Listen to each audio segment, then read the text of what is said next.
Georgia Tech Yellow Jackets, and the Jackets are buzzing after knocking off Clemson and starting 3-0. Steve, major flip targets on campus for this one, including A&M commit, in-state edge, Bryce Perry Wright. Is Georgia Tech, are they done battling here, or can they keep them in state? Well, I think they got to keep playing at a high level. Bryce Perry Wright's recruitment was the epitome of a modern recruitment. Texas A&M did a good job of building a great relationship with him, with their two defensive line coaches, Coach Chaos, Coach Tony Gerard-Edey.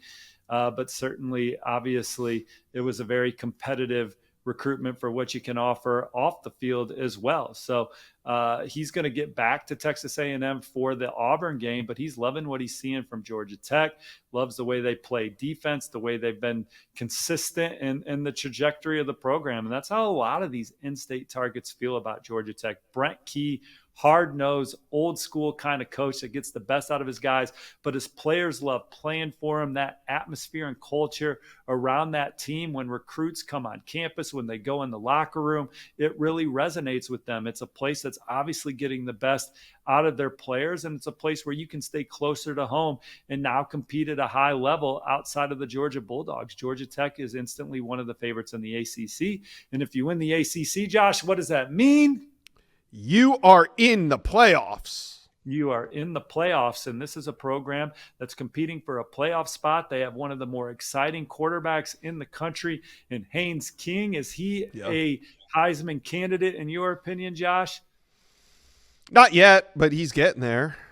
Yeah, one of the truly more explosive dual threat quarterbacks in the country. He is very tough, and he kind of takes on the style of play that their head coach wants. Brent Key, an old school offensive line guy that was an assistant coach at Alabama that helped the Tide win national titles.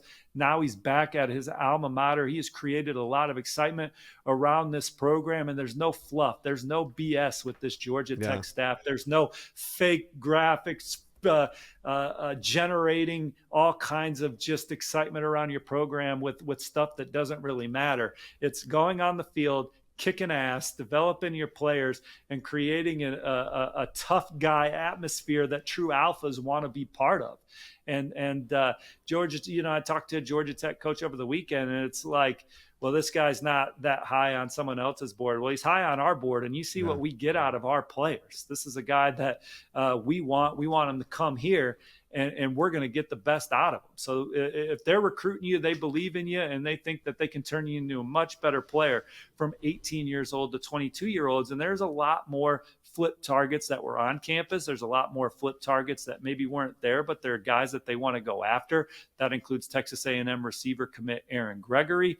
Florida State defensive line commit Tico Critidon is a guy that Georgia Tech is heavy on. We've talked about Auburn and South Carolina with him, but Georgia Tech is the biggest the biggest contender in the Flip Watch sweepstakes for him. How about Dorian Barney, a four-star cornerback committed to Michigan right now, chose Michigan over Penn State and the Aggies. That recruitment's been very fluid. Alabama one time had his commitment, but Georgia Tech still wore him there. Nebraska receiver commit Nayland Scott. Kentucky offensive tackle commit Tyreek Jemison. There were more committed guys on campus than just the ones that we've talked about in this video. So Georgia Tech, if they can keep it rolling, they got to get through.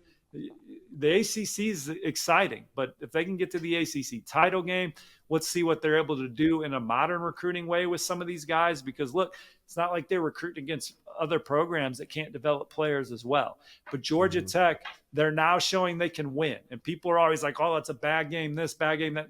Look, you got to get into the conversation before you can even talk about bag by winning, player development, good relationships. Georgia Tech doing that right now. And so it'll be exciting to see what happens. And then so much 2027 reaction, Josh. We can't go through it all, but the number one safety in the country, Cameron Dorsey, Georgia Tech was first to offer. They're doing a good job of getting in early on their top 2027 targets. And that is one where they are in really good shape there as they battle powerhouse programs from coast to coast. And they had one of their top quarterbacks in the 2027 class on campus, Cooper Newman, who is a very accurate passer for Sevier County there in the Smoky Mountains. He's been to Georgia Tech a few times now. I think they're one of the front runners, if not the favorite, but he completes it at a high clip, sees the field well. He's a tough, hard-nosed player that certainly fits what Georgia Tech's looking for at the position. So Cooper Newman had a great visit over the weekend. So did so many others.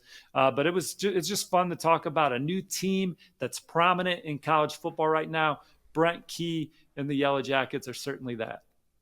Yeah, and to answer your question about the Heisman, I think Hayes King is right there.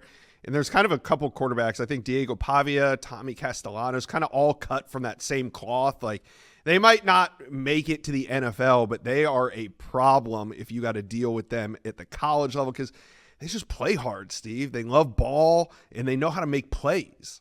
This is a Georgia Tech team that took Georgia to the brink. My kids still, Dad, do you remember that 8 overtime game? Like, Georgia Tech is relevant in my house because of that game. And I'm sure that was a loss that when they walked in the locker room, Georgia Tech wasn't feeling any kind of, what's it called? Like fake wins. What's the word for that? Like a cheap win.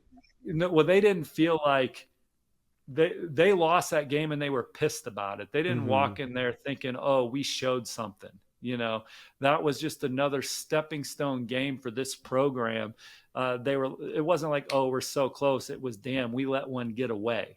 And so they're not letting games get away. I had a great feeling they were going to beat Clemson. Now, Clemson's always going to be a hard out because of their culture. They're going to play you hard for 4 quarters. And so they did just that on the road at Georgia Tech. But it was the young man making a 55-yard field goal with no time on the clock.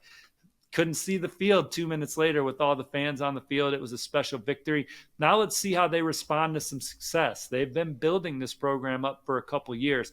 Yeah. Now, how do you respond to some success? We learn a lot about football teams in that regard, but I have a feeling that they're going to play well moving forward just because of the backbone of the program and the way Brent Key and company have put things in place. All right.